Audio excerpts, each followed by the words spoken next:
To strive for equality of outcome is, well, it's a fool's game and likely to be it has proved to be in the past extraordinarily dangerous as well as impossible.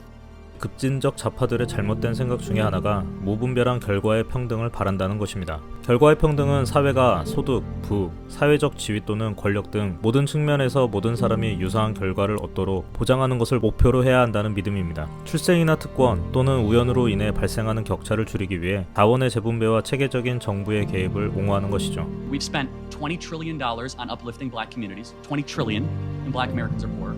We've done everything that's been asked. You haven't done everything that's been asked, though. Great society, because what is being stamps, asked? subsidized housing, Medicaid, public schooling, subsidized college. We're talking about $20 trillion that has been spent on the Great Society, and yet Black America is poorer, more murderous, more dangerous. So there's an explanation. I'm asking you to But we are explain not that. asking for handouts. We are asking for equity. Hold on, And what part is of that? What does equity equity mean? is You mean taking from allowing. other people? Excuse me. It means sharing.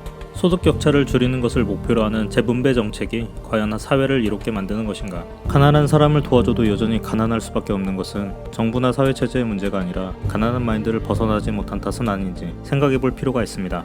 열심히 일하고 혁신을 추구하며 위험을 감수하려는 동기 없이 무분별하게 평등을 강요하는 것은 노력과 보상 사이의 연결을 약화시키기 때문에 혁신과 생산성에 저해가 될 수 있습니다.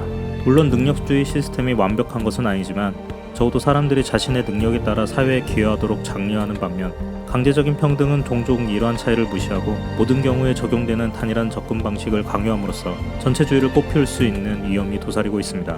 이에 피터슨 교수님도 기회 평등을 지향해야 한다고 말하고 있습니다.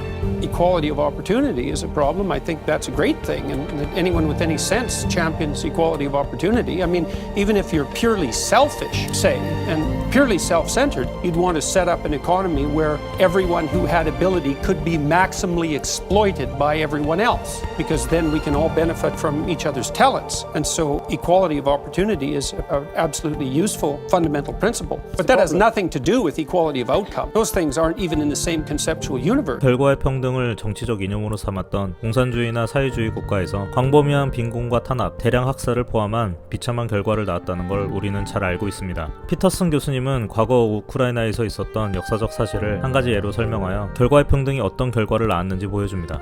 One of the things that characterized the Soviet Union, and this was particularly true in the 1920s, but afterwards, the Soviets were very much enamored of the idea of class guilt. So, for example, although it was only about 40 years previously that the serfs had been emancipated, they weren't much more than slaves. They had been emancipated, and some of them, many of them had turned into independent farmers, and some of them had become reasonably prosperous. At that time, the bulk of the Russian food population was produced by these relatively successful peasant farmers. I've talked to you a little bit about the Pareto principle and the notion that in any domain of activity, a small proportion of people end up producing most of what's in that domain of activity. When the communists came in, they described those landholders as parasites, essentially, predicated on the Marxist idea that if someone had extracted profit from an enterprise, that they had basically stolen that profit from the people, say, that they had employed or otherwise oppressed. And so you could be a member of the kulak, K-U-L-A-K, K-U-L-A-K. You could be a member of the kulak class. And then because you were a member of that class, you were automatically guilty. And so what happened was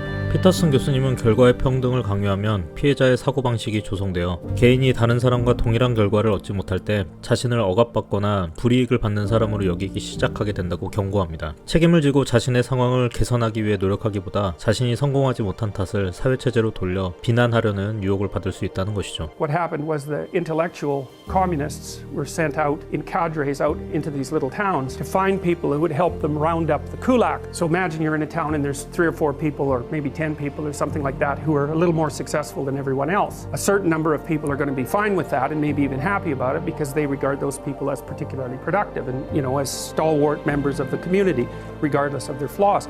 But there's going to be some people who are not happy about it at all, that are going to be very resentful about that and jealous. And so those are going to be people whose characters, I would say, are of the less positive type. And so when the intellectuals came in and described the reason that these people should be treated as parasites and profiteers, then it was the resentful minority in those towns, and that would be the kind of guy that hangs around in the bar all the time and is completely unconscientious and fails at everything and then blames everyone else for it. The intellectuals came in and said, here's this is unfair that this happened to you. You've actually been victimized, and now it's your opportunity to go have your revenge. These mobs, these angry mobs would go into the farmhouses and strip the place right down to nothing.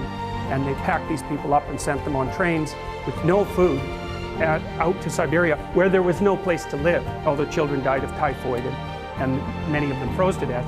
Many people died. Millions of people died as a consequence of the dekulakization, at least as a consequence of its total effect. So what happened then was that there wasn't any food produced. And so then 6 million Ukrainians starved to death in the 1920s, which is something you never hear about, right? 잘못된 이념에 사로잡힌 공산주의자와 군중들로 인해 대농법을 알고 있던 농장 소유주들이 다 죽어버리는 바람에 식량을 생산할 수 없어 비참한 결과가 일어난 것입니다. 지금도 소수 대기업의 경제력이 집중된다는 이유로 대기업에게 무분별한 페널티를 주는 정책이나 고소득자들에 대한 무분별한 과세가 정말로 경제를 살리고 서민을 위한 것인지 생각해 볼 필요가 있습니다. 2012년 프랑스와 올랑드 대통령 행정부에서 도입된 프랑스의 고소득자에 대한 75% 과세는 능력 있는 사업가 전문직 종사자들을 세금 부담이 낮은 나라로 떠나버리게 만들었고 최고 경영진을 유치하고 유지하기 어렵게 만들어 글로벌 무대에서 경쟁력이 떨어지게 되었고 결국 엄청난 경제적 손실을 입히게 되어 시행 2년 만에 폐지되었습니다. 경제적 공정성을 증진하는 것을 목표로 했지만 결론적으로는 기업 환경에 큰 피해를 끼치게 된 것입니다. 이에 피터슨 교수님은 무분별한 형평성을 강요하기보다 격차가 완만하게 자리 잡은 위계 질서가 확립될 때 올바른 사회가 도래할 수 있다고 강조합니다.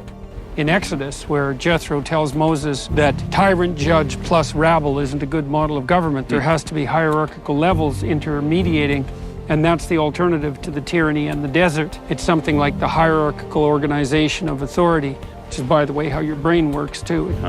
It interacts with the world in nested concepts that are hierarchically structured. 결과의 평등을 강요하는 것은 능력 기반 위계를 약화시키고 국가 통제를 통한 개인의 자유를 위협하며 인간 본성의 복잡한 역학을 설명하지 못합니다. 결과의 평등 추구는 비실용적일 뿐만 아니라 잠재적으로 위험이 될 수도 있는 것입니다. 달성할 수 없는 이상을 위해 개인의 책임과 우수성을 희생시키는 잘못된 이념을 이제는 버려야 될 때가 아닐까 싶습니다.